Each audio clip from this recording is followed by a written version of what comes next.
खबरों से खेलना बच्चों का खेल नहीं। खबर सुनिए उनसे जिन्होंने देखा है हर खबर को करीब से।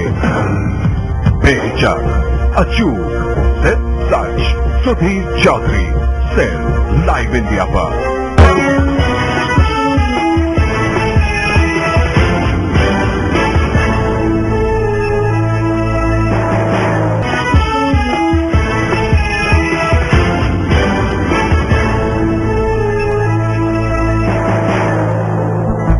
भारत और पाकिस्तान के बीच विदेश सचिव स्तर की 2 दिवसीय वार्ता के लिए पाकिस्तान के विदेश सचिव जलील अब्बास जिलानी दिल्ली आए हुए हैं। दिल्ली पहुंचने पर जिलानी ने कहा कि वो भारत और पाकिस्तान के बीच दोस्ती का पैगाम लेकर आए हैं। हालांकि दोनों देशों के बीच होने वाली हर बातचीत से पहले ऐसी मीठी बयानबाजी होती है, लेकिन बातचीत के वक्त गाड़ी अक्सर पटरी से उतर जाती है।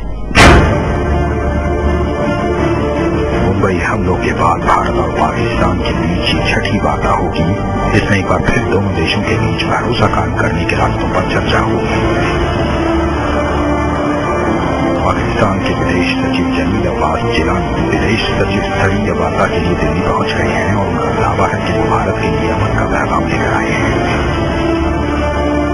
I have brought a message of goodwill, peace and prosperity from the people of Pakistan, the government of Pakistan, for the people of India and the leadership of India. I have got good wishes and I am looking forward to my very constructive dialogue with my counterpart, Mr. Ranjan Mathai. I have been mandated by the leadership to move this peace process forward.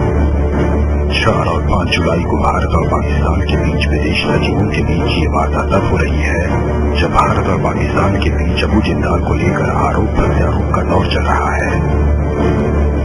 लिहाजा वार्ता की table पर यह मसला तो उठेगा ही। पाकिस्तान के विदेश सचिव से जब ये पूछा गया कि भारत के पास वो सारे सबूत हैं जिससे ये साबित होता है कि पाकिस्तान के सरकारी तंत्र के लोग भी मुंबई हमले में शामिल थे, तो उन्होंने चुप्पी साध ली।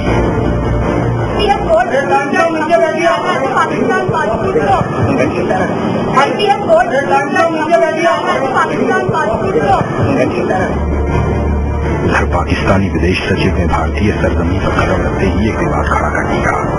उन्होंने अपनी पहली बैठक कश्मीर के अलगाववादी नेताओं से रखी है, यानी कि पाकिस्तान अपनी तरफ से कश्मीर मसले पर जोर देने की तैयारी में है।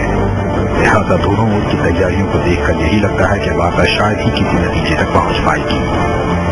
माना यह भी जा रहा है कि विदेश सचिव स्तरीय वार्ता में दोनों देश अपनी अपनी बात जरूर रखेंगे, लेकिन खास मसलों पर बहुत ज्यादा बहस कर विवाद की स्थिति नहीं आने दी जाएगी, जिससे कि आगे बातचीत का रास्ता बंद न हो जाए। लिहाजा किसी बहुत बड़े ब्रेक थ्रू की उम्मीद करना बेईमानी होगी। Kumar Gaurav, live India, Delhi. कितने सरबजीत? जी हाँ, ये सवाल इसलिए उठ रहा है क्योंकि दलवीर कौर की तरह ही अहमदाबाद में रहने वाली कुलदीप यादव की बहन रेखा यादव भी पल के बिछाए अपने भाई का इंतजार कर रही हैं।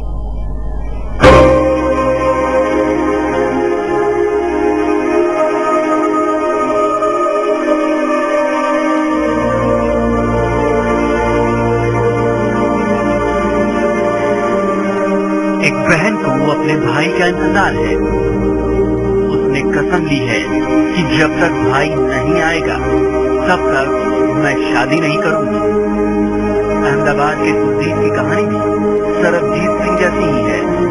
पिछले 18 सालों से रेखा का भाई पाकिस्तान की कोट लखपत जेल में बंद है। 1973 में उत्तराखंड से अहमदाबाद की जनता नगर में आकर बसे माया देवी के सबसे छोटे बेटे कुलदीप ने 1993 में रिसर्च एंड एनालिसिस विंग यानी रॉ को ज्वाइन किया, जिसके बारे में तब उसके परिवार वालों को भी पता नहीं था।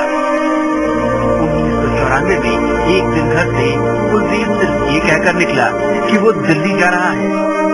उसके परिवार के मुताबिक उसके बाद कुलदीप के बारे में उन्हें कुछ भी पता नहीं चला।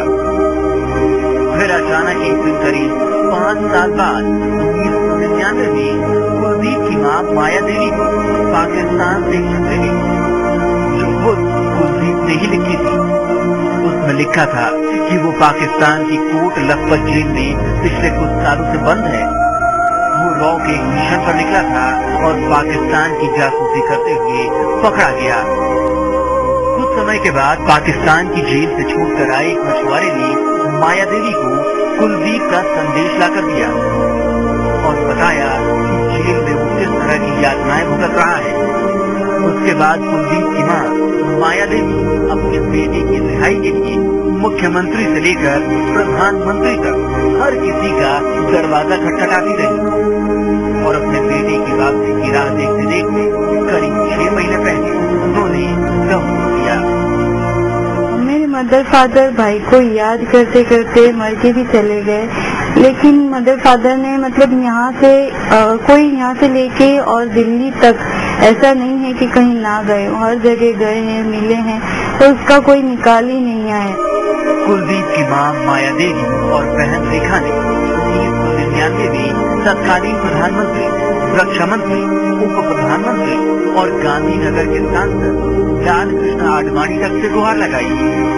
2004 में लोकसभा चुनाव जीतने के बाद खुद सोनिया गांधी ने भी लोगों को आश्वासन दिया कि वो इस मामले को पाक सरकार के सामने रखेंगे, लेकिन आज तक कोई भी रिजल्ट नहीं निकल कर आया। भैया मेरे रो में थे और गवर्नमेंट के थ्रू यहाँ से गए, उनको भेजा गया।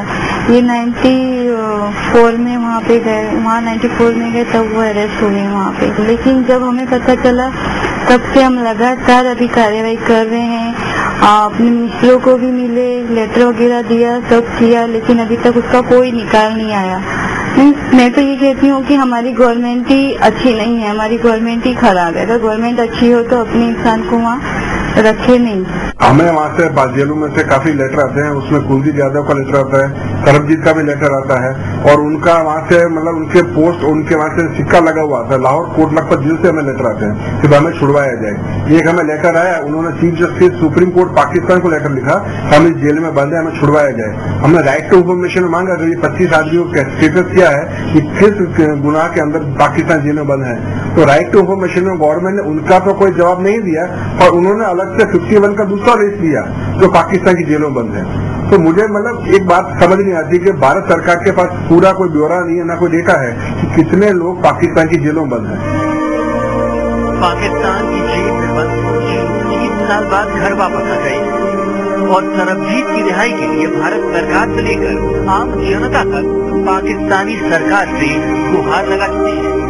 लेकिन पाकिस्तान की जेलों में ऐसे कितने ही सरबजीत बंद हैं जिनकी रिहाई के इंतजार में उनके अपनों की आंखें पथरा गई हैं, लेकिन वो अब तक वापस नहीं आए।